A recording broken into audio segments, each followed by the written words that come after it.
tentang IKN. Karena otonomi daerah itu terkait. Kalau otonomi daerah tidak prospektif, apakah IKN itu prospektif untuk Indonesia? Yang IKN tadi, saya numpang jawab di 1 menit ini. Ketika tujuan membangun kota baru dan ibu kota baru adalah dengan alasan pemerataan, maka itu tidak menghasilkan pemerataan yang baru. Mengapa? Karena itu akan menghasilkan sebuah kota baru yang timpang dengan daerah-daerah yang ada di sekitarnya. Jadi antara tujuan mau memeratakan Indonesia, tidak. Kalau mau meratakan Indonesia, maka bangun kota kecil menjadi menengah, kota menengah menjadi besar di seluruh wilayah Indonesia. Bukan hanya membangun satu kota di tengah-tengah hutan. Karena membangun satu kota di tengah hutan itu sesungguhnya menimbulkan ketimpangan yang baru. Jadi sekali lagi nih, antara tujuan dengan langkah yang dikerjakan itu tidak nyambung. Nah, kami melihat di sini problem. Ini problem. Karena itu ini harus dikaji secara serius. Karena tujuan kita yang saya sampaikan tadi, Indonesia yang setara, Indonesia yang merata, argumennya sama. Tapi menurut kami langkahnya bukan dengan membangun satu kota, tapi justru dengan membesarkan semua kota yang ada di seluruh Indonesia. Makasih. Baik, terima kasih Mas Anies. Alhamdulillah tepat waktu.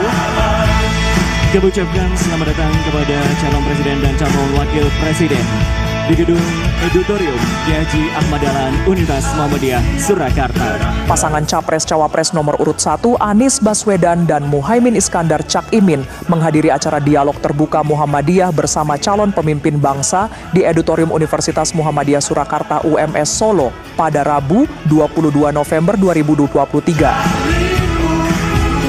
Tiba di lokasi sekitar pukul 9 pagi waktu Indonesia Barat. Kedatangan mereka disambut langsung oleh masyarakat yang sudah menunggu di Auditorium UMS yang jumlahnya mencapai puluhan ribu orang. Anies Cak Imin sempat menyapa masyarakat dan melakukan foto bersama. Baik, terima kasih Pak Anies sudah berfoto dengan audiens yang hadir di sini. Baik. Memungkinkan enggak Omnibus Law ini ditinjau ulang sehingga rumah sakit Muhammadiyah, rumah sakit NU, rumah sakit yang agak kecil-kecil itu mendapatkan posisi yang bagus. Karena kalau tidak, nanti kami tidak jadi mendukung saudara berdua. Nah, kira-kira begitu. Terima kasih. Assalamualaikum warahmatullahi wabarakatuh. Ini profesor yang agak provokator, jadi agak ada ngancamnya sedikit tadi di bagian akhir.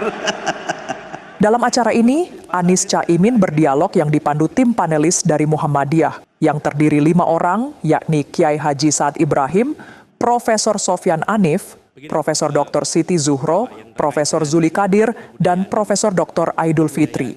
Dialog ini membahas sejumlah isu seperti agama, kesehatan, pendidikan, hukum, demokrasi, hingga kesejahteraan sosial. Kalau saya boleh tanya, yang tadi kan pertanyaan ilmiah semua.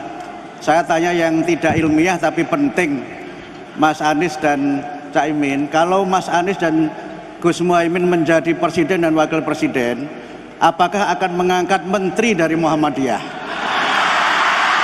Selain mengundang Anies Cak Imin, Muhammadiyah juga mengundang paslon lain, yakni paslon nomor urut 3 Ganjar Pranowo Mahfud MD yang akan digelar di kampus UMS Jakarta pada 23 November 2023, serta mengundang paslon nomor urut 2 Prabowo Subianto Gibran Rakabuming Raka yang akan hadir di kampus UMS Surabaya pada tanggal 24 November 2023. Pertanyaan berikutnya, apakah Pak Mukti masuk dalam daftarnya?